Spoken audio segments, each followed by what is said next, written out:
بسم الله الرحمن الرحيم. صوت القاهرة. Antum nih baru buka usaha akhir-akhir ini kan baru mulai mendeklarasikan untuk berniaga di media sosial nih, terutama nih berniaga nih kan, jual beli dan lain sebagainya, muamalah yang mana ya Ana juga tertarik untuk membicarakan ini sejak lama ya, tentang masalah muamalah secara syar'i gitu, berniaga secara syar'i. Apa sih batasan-batasan agar kita tuh bisa berniaga itu yang sesuai syariat tuh bagaimana? Ya, wah ini pertanyaannya sudah berat nih. Ya sebetulnya ringan, maksudnya gimana ya Sat? Muamalah syariah itu kadang tabu gitu untuk sebagian orang gitu. Nah ini kayak pengen membuat itu jadi simple, karena ya banyak orang yang main jual beli aja gitu kan, nggak membekali diri dengan dasar-dasar syariat Islam dulu gitu. Jadi kayak akhirnya kadang beberapa orang juga merasa Islam itu tidak mengajarkan muamalah seolah-olah, padahal kan ada aturannya. Nah mungkin bisa di-sharing apa batasan-batasan yang harus dipertahankan untuk seorang muslim yang berniaga. Ya, pada intinya kita sudah paham ya bahwa sebagaimana dikatakan para ulama bahwa Islam itu ja'a li sa'adatil bashar ya. Agama Islam itu datang untuk kebahagiaan ya. Itu disebutkan oleh Rahman bin Nasir As-Sa'di di dalam kiahnya ya. Jadi itulah bahwa Islam ini datang untuk kebahagiaan manusia, maka hukum-hukumnya yang datang dalam syariat itu ya tentu kita paham bahwa al-maslahah ya. Islam itu datang untuk menegakkan maslahat dan untuk menolak madarat dari ya, dari sisi agama, menolak madarat dari sisi harta, kemudian jiwa, kemudian badan dan kehormatan. Maka adanya syariat Islam terkhusus berbicara tentang masalah perniagaan ini tegak di atas prinsip ini. Jadi datang untuk kebahagiaan manusia di akhirat dan datang untuk menolak madarat di dalam perniagaan tersebut. Adapun seperti prinsip-prinsip dalam Islam tentang jual beli itu sangat simple ya, sangat mudah sekali. Hanya mungkin prakteknya ketika sebagian orang yang tidak ridho dengan hukum Islam, dia mencoba membuat penyakilah, dia mencoba membuat tipu daya ya untuk mengelabui syariat Islam tersebut. Kan kita sangat sekali ya bahwa prinsip perniagaan yang sesuai dengan syariat itu yang pertama, jual beli itu harus bebas dari pertama, tidak boleh ada unsur goror, tidak ada unsur kejahatan. Atau kedua harus bebas dari yang namanya maisir, perjudian. Yang ketiga bebas dari riba. Toliman dalam perniagaan sangat simpel sebetulnya ya. Tidak menghindari jelasan, kemudian menghindari peruntung-untungan, dari perbuatan zalim dalam jual beli. Itu prinsip paling utama ya di dalam jual beli. 4 hal ya yang paling mendasar dalam jual beli. Dan masuk dalam zaliman itu tentunya adalah menghindari ya perniagaan yang haram. Zalim diri, zalim pada yang lain. Dan ya jadi berarti jual beli itu ya itu tadi ya dhawabitnya 4. Pertama ya, menghindari goror, menghindari judi. Menghindari goror nih simpelnya apa? Beli kucing dalam karung ya, ketidakjelasan. Terus sekarang harganya gitu. Menghindari riba. Lewat dari ini ya, al-ghish ya, menipu ya. Jadi 5 totalnya. Tidak goror, tidak ghish, tidak zalim ya, tidak riba dan tidak maisir. 5 hal itu yang paling mendasar. Kalau boleh kita etika ya, panca etika di dalam syariat Islam. Etika mendasar. Tidak goror, tidak riba, tidak judi, tidak ghish, dan tidak zalim. Ya.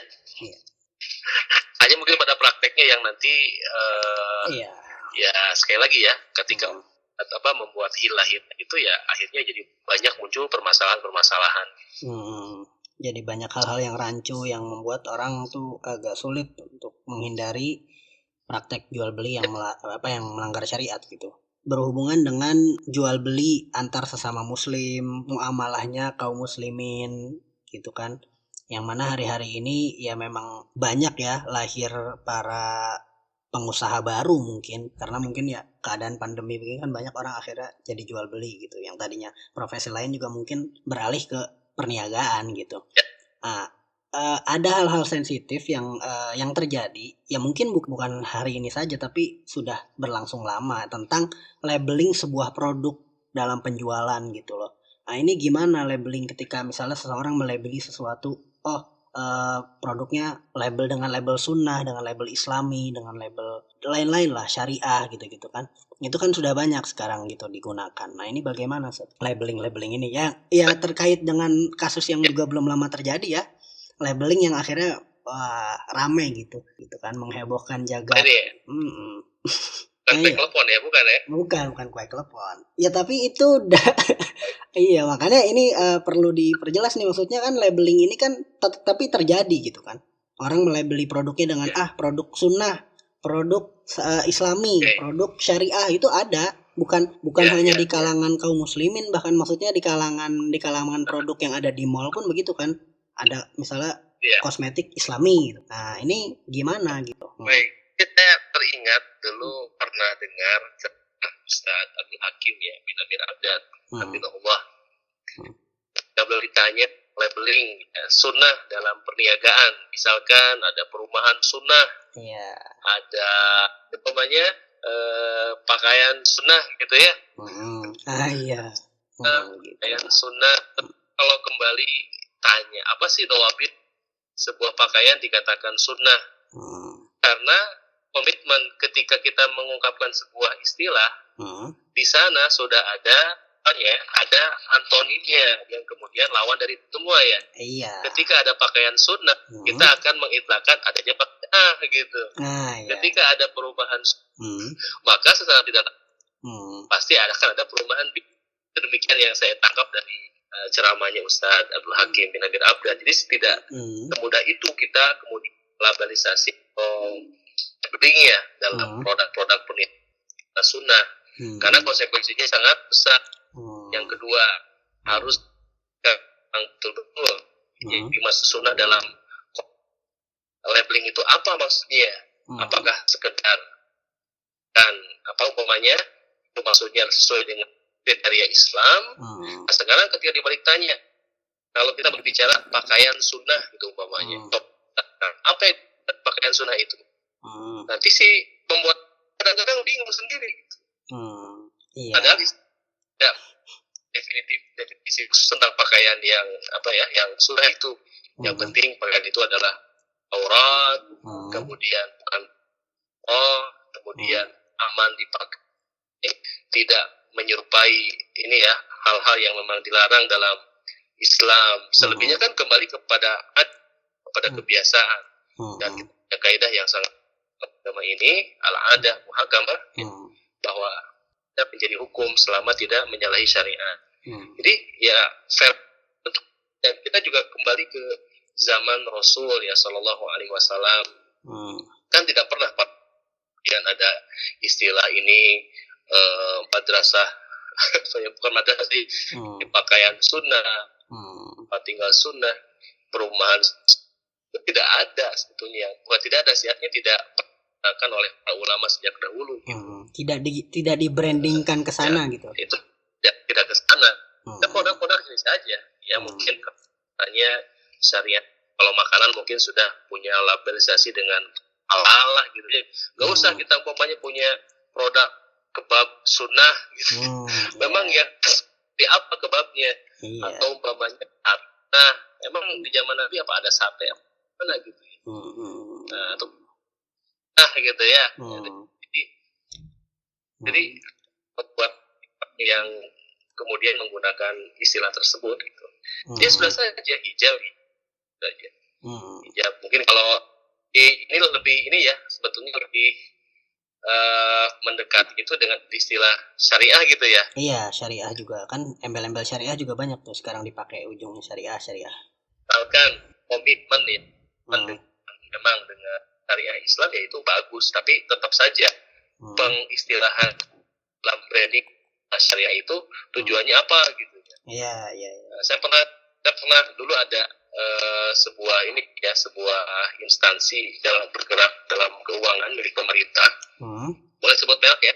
Oh iya. Merek Boleh. ada namanya OJK, Otoritas Jasa Keuangan. Kebetulan kan dekat dengan saya juga sempat komunikasi dengan beberapa orang pejabat di OJK. Ketika saya bertanya, ada sebuah bank yang kita kenal dulunya adalah bank konvensional, ya, bank ribawi. Kemudian betulkan istilah syariah. Saya tanya waktu itu, apakah bank syariah dengan bank konvensional ini secara induk itu akan bermuara pada perusahaan yang sama? Jawabannya ya. Ya, oke. Jawaban saya punya usaha yang pertama itu tidak halal, yang satu itu halal gitu ya, namanya. Iya. Nah, miliknya masih sama-sama saya juga gitu. Saya satu sisi jualan minuman keras, satu sisi jualan madu gitu. Iya. Dengan cara yang sama. Iya.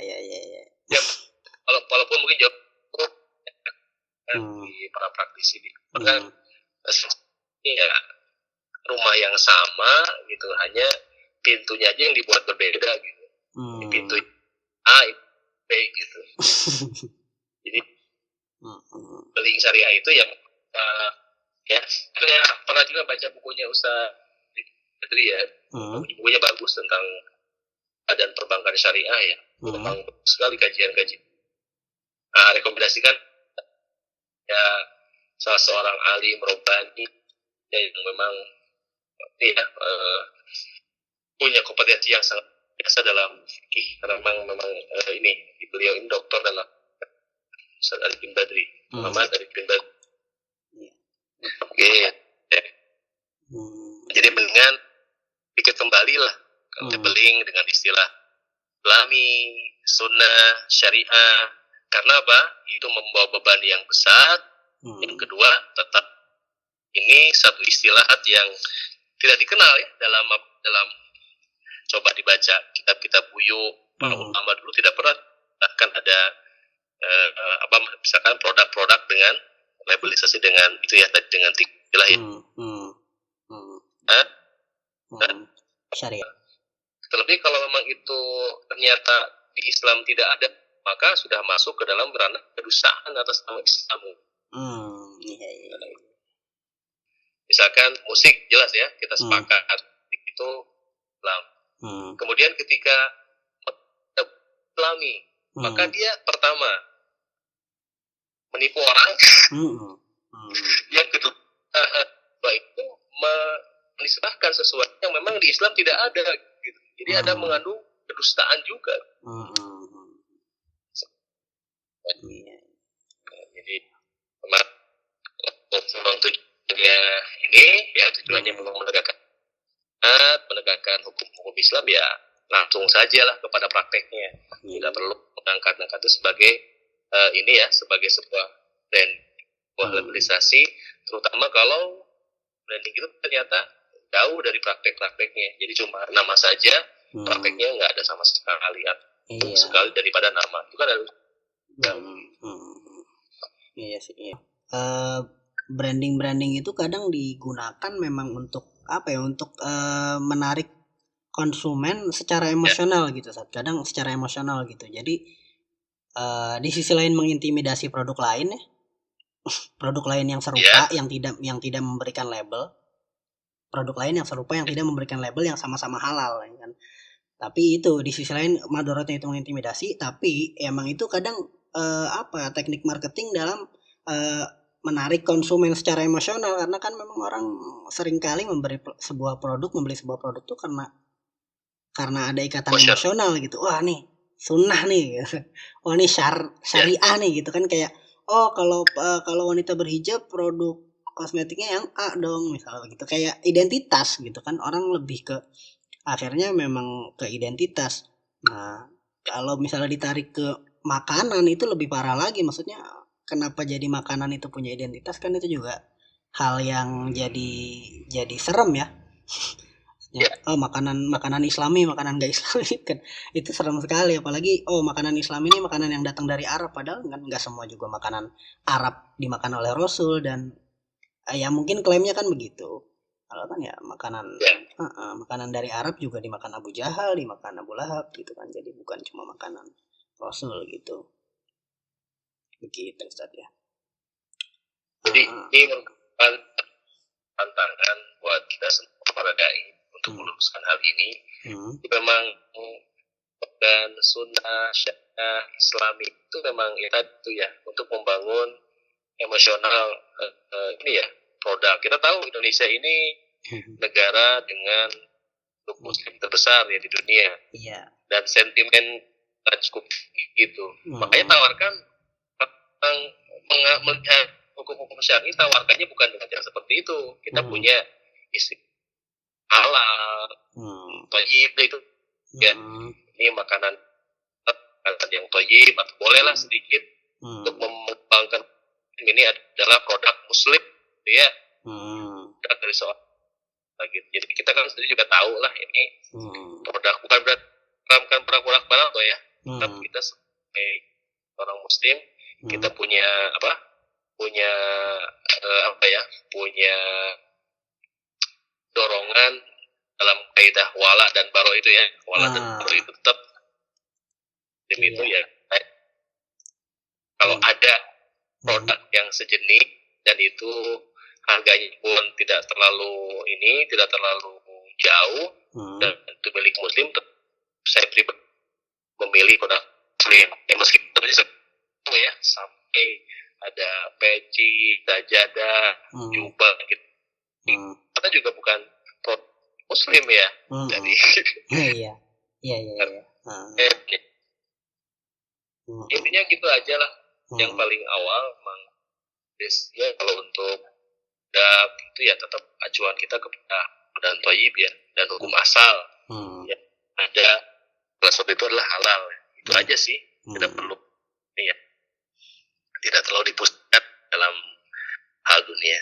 Iya, Masya Allah. Nah, ini Ustaz, ya, Ana juga ingat ya, maksudnya Ustaz juga sebagai dulu guru anak akidah, kemudian juga sempat mengajar fikih juga. Ya. Nah, ini Ustaz terkait wala dan baro nih. Jadi ya ini ada kaitannya dengan wala dan baro dan fenomena yang akhir-akhir ini terjadi, yaitu cancel culture.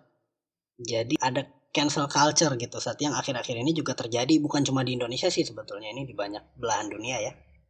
Jadi ketika ada ininya petisinya ya malahan ya. Iya maksudnya ini berat, maksudnya kayak orang ini bagaimana dalam perboikotan duniawi ini bagaimana gitu. Kalau misalnya memboikot seseorang yang memang dia bermasalah, oke lah gitu. Itu mungkin kita tidak ada urusan dengan, tapi ini boikot produk misalnya, boikot produk yang dia misalnya dipasarkan oleh orang yang dalam tanda kutip tidak sejalan dengan jalannya kaum muslimin gitu. Nah ini bagaimana fenomena seperti ini? Kan ini juga berkaitan dengan wala dan baro pastinya itu kan tadi gitu. Apakah memang dengan hujah wala dan baro dan memang kita harus betul-betul memboikot atau bagaimana gitu? Tentang boikot produk ini kemarin juga sempat ditanyakan karena ada sebagian produk yang mendukung LGBT gitu ya. Iya. Jadi apakah mesti kita boikot atau bagaimana? Dan muncul beberapa produk dari sebuah perusahaan yang memang misalkan membuat produk kebutuhan sehari-hari. Ya saya katakan memang kalau melihat sentimen pribadi seorang muslim, kalau bisa gitu, mencari tadi saya katakan lebih mendukung kepada kaum muslimin, itu lebih baik ya. Tapi ya tidak haram kita menggunakan produk-produk yang dibuat oleh orang barat selama produknya itu sesuai dengan kriteria dalam syariat Islam. Dia halal, wajib dan tidak menimbulkan bahaya gitu kan dalam umat. Tapi tetap tadi kalau ada ini kalau melihat sentimen kepada nilai Laman tetap saya pribadi gitu ya, tetap memilih kepada yang lebih mendukung tentang Islam lah. Iya. Tentang ininya. Ya. Adapun tentang boykot produk, kan tidak ini ya, tidak ada istilah seperti itu. Hanya sekali lagi tetap kepada ini ya, jiwa keislaman seseorang atau sikap wilayahnya atau walanya itu ya tetap ya produk-produk yang memang ini ya menguntungkan sendiri kaum muslimin. Sebuah ungkapan gitu kecil itu, misalnya ada 2 toko, satu toko milik seorang muslim, satu lagi kafir gitu ya. Di toko kafir kayaknya lebih murah daripada toko muslim, tapi kan kita tahu dari toko muslim kita bisa memungut zakat gitu kan ya. Sementara dari toko kita nggak bisa meminta zakat, maka dari situlah kita artinya jangan jadikan di harga yang mungkin sedikit itu menjadikan kita ya lebih mendukung kepada di kafir. Kalau sekali lagi kalau ada produk yang memang jadi alternatif ya, alternatif. Tapi kalau memang ada ya kita gunakan saja karena memang tidak tidak haram, kemudian tidak menyebabkan bahaya ya. Hukum asalnya halal. Dan seperti biasa dalam masa kita selalu dihadapkan kepada 3 golongan. Ada golongan yang terlalu tafrid ya, yang masalah ngegampangin. Ada gampangin, ada yang ifrat ya. Itu sampai kan ketika kita tidak ikut memboikot seolah-olah jadi musuh. Ya, seolah jadi musuh juga. Padahal dia sendiri kalau mau fair-fairan ya, produk yang dipakainya, HP-nya mau dari mana nih? Iya, benar. HP-nya buatan negaranya Pak Xi Jinping kan sulit tuh kayak gitu. Sekarang ini. Ya. Iya. Walaupun itu juga kalau Ana juga ngelihat, maksudnya dalam masalah perboikotan dan cancel culture ya. Ini kan cancel culture tuh biasanya ada kasus apa di produk tertentu atau di sebuah figur yang jadi brand ambassador produk tertentu gitu. Kalau menurut Ana itu juga harus ditabayun gitu, karena nggak semua isu itu bisa ditelan mentah-mentah. Yaitu juga kembali ke bagaimana seorang muslim menerima, etika seorang muslim menerima berita ya. Gitu kan. Itu nggak semua isu yang didengungkan itu benar, karena bisa jadi juga isu yang didengungkan itu hanya berupa kabar dari kompetitor yang memang dalam rangka menjatuhkan produk tersebut, misalnya begitu. Itu kan bisa juga terjadi. Atau misalnya juga yang bermasalah tuh brand ambasadornya, itu kan nggak terlalu yang nggak ada hubungan secara langsung. Iya, nggak ada hubungan secara langsung, karena misalnya masalah pribadinya brand ambassador, misalnya si brand ambassador ini seorang dalam tanda kutip misalnya seorang ateis gitu, ya kan? Ya, tapi walaupun produknya sebetulnya bahkan ternyata pemilik perusahaannya muslim, tapi ya nggak tahu ya, namanya brand ambassador kan kadang dipilih karena mungkin dia secara misalnya gitu, karena korelasi produknya, misalnya dia seorang olahragawan kemudian dan lain-lain. Nah itu kan ya, terus ketika brand ambassadornya bermasalah, diboikot produknya, ini kan juga nggak masuk lah gitu. Atau dari berita-berita yang kabar-kabar yang kurang bagus, kabar-kabar yang kebenarannya tidak dengan mudah bisa dibuktikan. Misalnya ketika kita makan satu goreng ayam Kentucky sama dengan menyumbang 1 peluru untuk Palestina, itu kan itu seram sekali. Itu malah bisa ke arah fitnah jadinya gitu, dan mengajak orang memboikot produk-produk tersebut dengan hujah seperti itu kan jadi berbahaya juga gitu. Saya teringat ini pernyataan Ustadz ya, kalau kita memboikot akan memberikan pengaruh nggak dengan coaching kita itu gitu ya. Iya.